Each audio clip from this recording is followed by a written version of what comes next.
Hi everybody, Scott with SOS Kettlebell.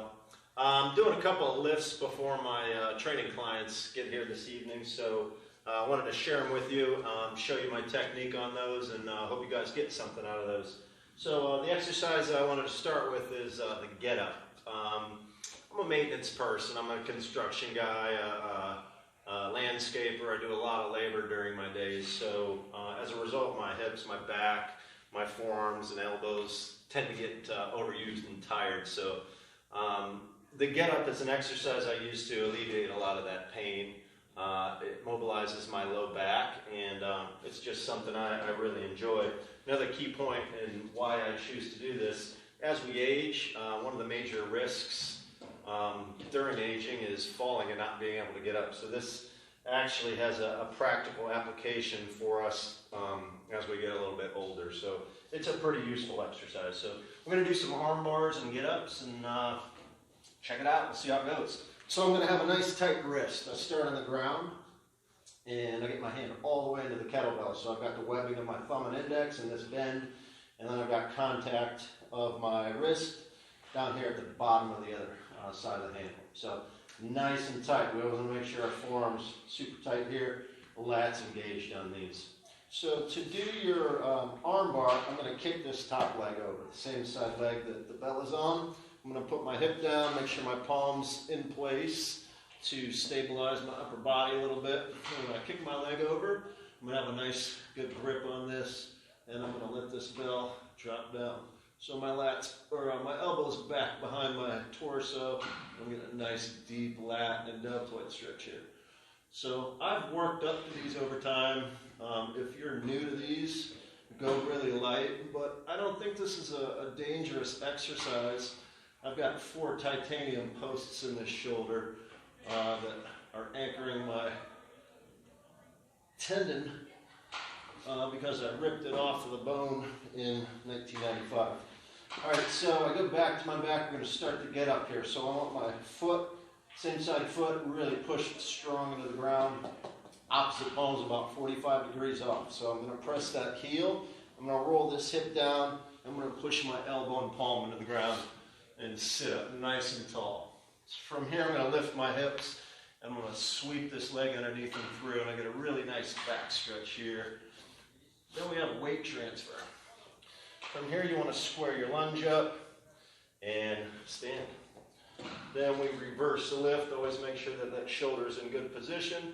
Reverse it to a low lunge. So from here, we either do a knee pivot or you're going to do a sweep step. But either way, we want to get our hip in a position that we can sit back and that same side hand falls in line with that knee. So we've got good stability in our palm here. We're going to slide this top leg out a little bit and bring this leg back through. Do a nice hold in your tall plank position here. And then we drop the hip, the elbow. This shoulder is going to go to the ground. And then shoulder blade, and then the last shoulder blade. So we'll do one on the other side to stay normal and even. Programming on these. This isn't a real full lift. I'm just doing a few accessory exercises, so it's not a long workout. But I'm going to start with my 35. I'll do 5 rounds, and I'll bump up every time. So I'll go 44, 53, 62, and then I'll finish with a 70. And I'll just do 1 rep just to keep my body feeling good on these. So again, this isn't the end-all, be-all, but it's something I use and something I've had success with. So it works for me, I'm sure it'll work for other people as well. So if there's 2 exercises that you would want to master for health and fitness pertaining to kettlebells, it would be this one and, of course, the swing. So nice and easy, bring that elbow down, shoulder, shoulder blade, shoulder blade. So that's my warm-up on my get-up. Now we'll go to show you how I do my bench presses. All right, now on to the bench press. So quick question, what's the best form of weight training? The answer is the one that you'll do most frequently, the one you won't get injured doing, the one you'll stay consistent with. So I've been bench pressing since 1990, 91. I received my first set of standard weights. I was gifted from the guy across the street, Bob Bossel, that I grew up from, and I've been doing it ever since. I've never injured myself benching. Through the years, I've gotten away from it, but I've always evaluated it. I've always sought out information on how to do it better, and it's something I really like and something I feel good doing.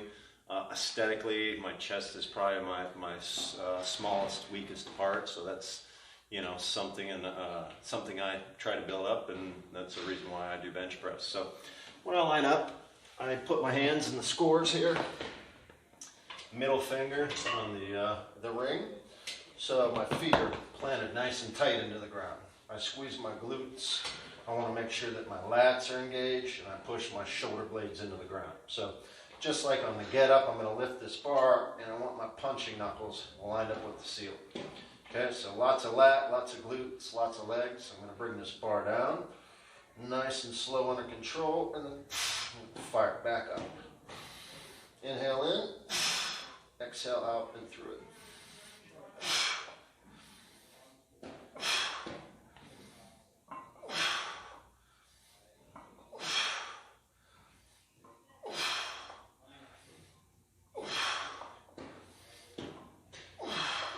Last one here. All right, now on to pull-ups. Pull-ups, just like push-ups, are always a really difficult exercise for me. So the benefit that I get mostly from these is the hang and the stretch at the bottom. So it feels really good on my wrists and elbows and shoulders, but especially my spine. So the way I do these, I'll loop my hands over. I'll do thumb over usually. And I want to line my hands up right over top of my shoulders. So from here, this is where I'll probably get on a bar daily. I have one at my house, and I have a couple here. So I'll just get here and hang. I'll pull my hips forward and just kind of pack and release my shoulders. So that's how I start out. And then I always keep my feet together or knees together, and then I'll just pull up as high as I can, flex my abs. Drop all the way down for one. We're going to hit 9 more of these. Exhale through it. 2, 3, 4, 5.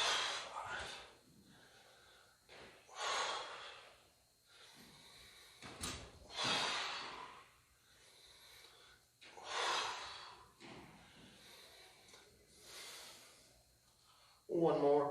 And if you are new to these, the benefit of just hanging is definitely worth the time spent doing these. So that's how we're doing pull-ups today. So how would you program these 3 exercises? Well, that's all going to depend on what you're using them for. For me, these are just accessory lifts, something to mobilize my low back mostly, something to stretch out my shoulders, my spine, just make me look and feel a little bit better. So I'm going pretty easy on them. If you're using these for fitness or weight loss, you'd want to move a little bit faster in your repetitions. You would probably want to go pretty light and just focus on more volume and more speed with those, assuming that your technique and your quality is always high. We always want to move well in any lifts that we're doing. So how you program them would be dependent on you and what you're after and why you're training. So I hope these exercises helped you. If you have any additional questions, let me know. I'm here to help. That's why I do this channel, is to try to motivate people to be fit and to live a healthy lifestyle. So thanks. I'll see you in the next video.